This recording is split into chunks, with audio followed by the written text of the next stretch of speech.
طیبہ کا تعلق اندرونی سندھ سے تھا۔ اس کے والد صاحب ایک وڈیرے کے مزرع تھے۔ اس کے 2 بھائی تھے اور وہ اکلوتی بہن تھی۔ سارا خاندان مل کر محنت کرتے تھے، تب جا کر گھر میں 2-3 وقت کی روٹی اور زمین کا ٹھیکہ ادا کر پاتے تھے۔ طیبہ اور اس کی ماں وڈیرے کی کوٹھی پر کام کرنے کے لیے جاتے رہتے تھے۔ آغاز جوانی میں ہی وڈیرے کے بیٹے طلعت نے طیبہ کو محبت کے نام پر ورگلانا شروع کر دیا۔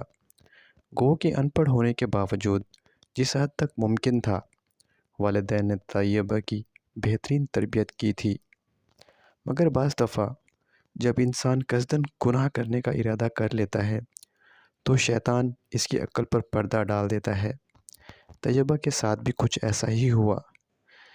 جب وڈیرے کے بیٹے نے طیبہ کو ورگلانا شروع کر دیا،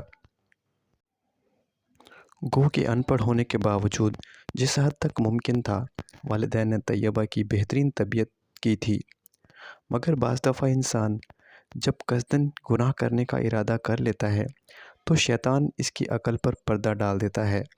طیبہ کے ساتھ بھی کچھ ایسا ہی ہوا۔ جب وڈیرے کے بیٹے نے اس کو ورگلانا شروع کر دیا تو پہلے پہل طیبہ اس کے بہکاوے میں نہ آئی، ہر ممکن اس سے کتراتی رہی، مگر اس کے نفس میں بھی چور تھا۔ طیبہ کو بھی گناہ کی لذت سے آشنا ہونا تھا، لہٰذا آہستہ آہستہ بات منہ سے زبان سے ہوتی ہوئی ایک دوسرے کو چھونے تک جا پہنچی۔ اسی دوران وڈیرے کے گھر میں کام کرنے والی دوسری عورت نے طیبہ کو وڈیرے کے بیٹے سے طلعت کے ساتھ دیکھ لیا۔ یوں بات حویلی سے باہر نکلتے ہی آہستہ آہستہ پورے گاؤں میں پھیل گئی اور سب سے آخر میں طیبہ کے گھر بھی پہنچ گئی۔ اس کے والدین نے طیبہ سے اس بات کے متعلق حقیقت جاننا چاہی تو وہ صاف مکر گئی۔ طیبہ کو حویلی کی اس نوکرانی کے روبرو لایا گیا جس نے اس کو اپنی آنکھوں سے دیکھا تھا۔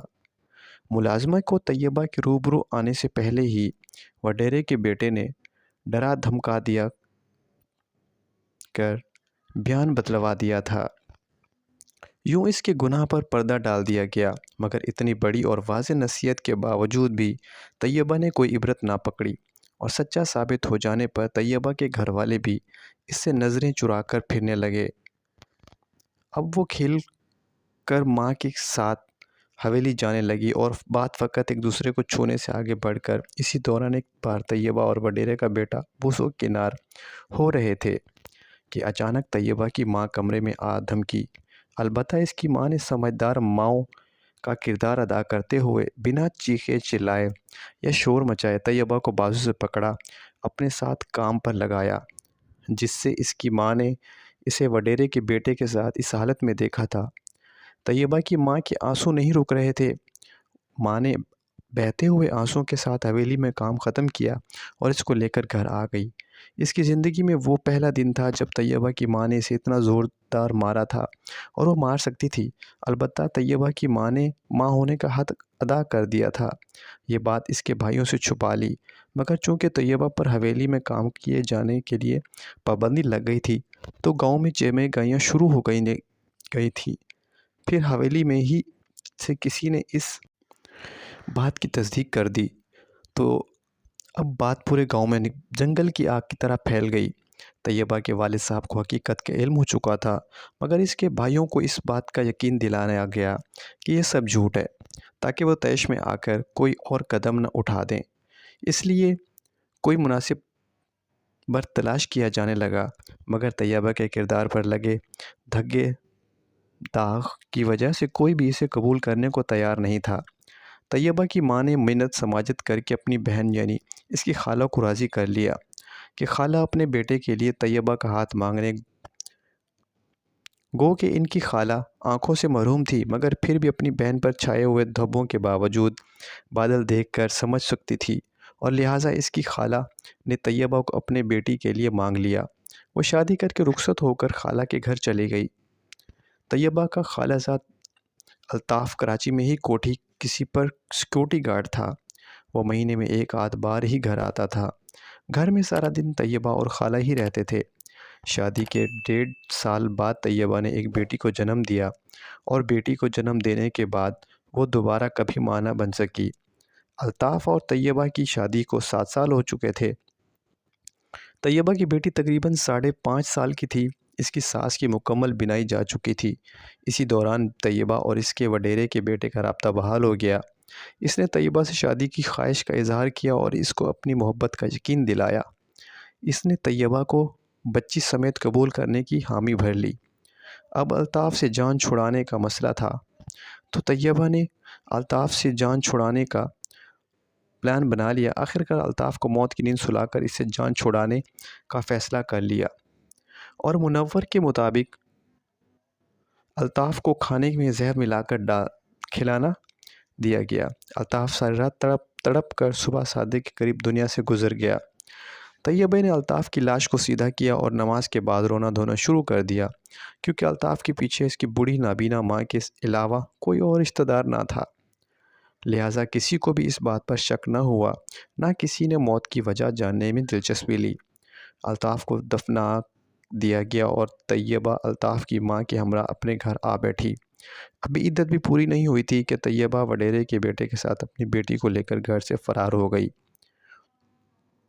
طلعت نے طیبہ سے نکاح کر لیا۔ سب کچھ بالکل ٹھیک چلتا رہا، یہاں تک کہ طیبہ کو اپنی غلطی کا اور گناہ کا بھی کبھی احساس نہ ہوا۔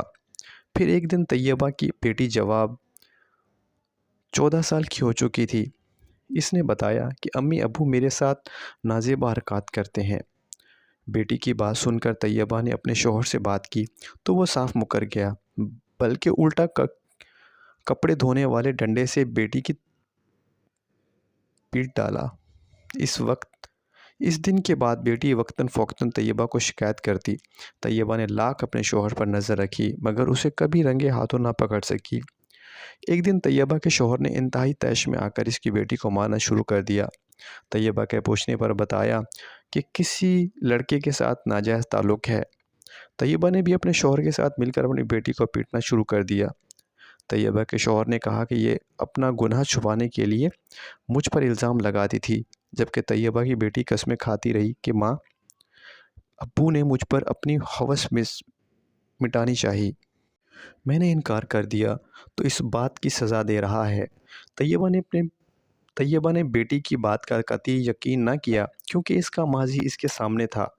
دوسرا، طیبہ کی آنکھوں پر اس کے شوہر کی محبت کی پٹی بندھی تھی، لہٰذا طیبہ نے بنا ترس کیے بیٹی کو اتنا پیٹا کہ وہ بے ہوش ہو گئی۔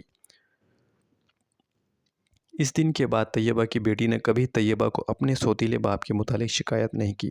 پھر اس دفعہ واقعہ کے 7 ماہ بعد اچانک طیبہ کی بیٹی نے خودکشی کر لی۔ انہوں نے چپ چاپ دفنانا چاہا، مگر پولیس نے لاش تحویل میں لے کر پوسٹ مارٹم کر لیا تو پتہ چلا کہ طیبہ کی بیٹی امی سے تھی۔ دونوں میاں بیوی گرفتار ہوئے تو پولیس کی تفتیش کے دوران طیبہ کے شوہر نے اس کے سامنے اس کی بیٹی سے زیادتی کی تصدیق کر دی، بلکہ یہ بھی بتایا کہ وہ اس کی بیٹی کو ڈرا دھمکا کر دوستوں کی لذت کا سامان بھی بنایا کرتا تھا۔ اس انکشاف کے بعد طیبہ کے تو حواس بحال نہ رہے، وہ بے ہوش ہو کر گر پڑی۔ 3 دن بعد ہوش میں آئی۔ پولیس نے طیبہ کو بے قصور قرار دے کر بری کر دیا، جبکہ طیبہ کو بتایا گیا کہ اس کی بیٹی نے خودکشی نہیں کی، بلکہ اس کے محبوب شوہر نے اس کی بیٹی کے ساتھ سوتیلے باپ اس وڈیرے کے بیٹے نے اپنا گناہ چھپانے کے لیے اس کی بیٹی کو زندہ جلا دیا ہے۔ طیبہ کا شوہر آج جیل میں اپنی سزا بھگت رہا ہے۔ طیبہ کے والدین اور خالہ گزر چکے ہیں۔ طیبہ کے بھائی گاؤں چھوڑ کر چلے گئے ہیں، جبکہ طیبہ بیٹی کے غم میں اور گناہوں پر پچھتاوے ہوئے رو رو کر نابینا ہو چکی ہے۔ طیبہ نے پولیس کے سامنے الطاف کے قتل کا اقرار کیا ہے، مگر انہوں نے بجائے طیبہ کو گرفتار کرنے کے کہا کہ تیرے لیے جو سزا اللہ نے چن لی ہے وہ کافی ہے۔ آج طیبہ کی آنکھوں کی بینائی جا چکی ہے۔ طیبہ کی سب سے بڑی خواہش فقط ایک بار سب رشتوں سے ہاتھ جوڑ کر معافی مانگنا اور ایک نظر اس دنیا کو دیکھنا ہے، مگر طیبہ کی خواہش پوری ہونا ناممکن ہے۔ طیبہ اس وقت کراچی کے ایک فلاحی ادارے میں رہائش پذیر ہے، جہاں طیبہ کو بہترین کھانا اور رہائش مل رہا ہے، مگر طیبہ جب بھی چلتے ہوئے ٹھوکر کھا کر منہ کے بل گرتی ہے تو خیال آتا ہے کہ جب اس کی نابینا خالہ اپنے نوجوان بیٹے کو ملنے قبر پر جاتی ہوگی تو اسے ٹھوکر کھا کر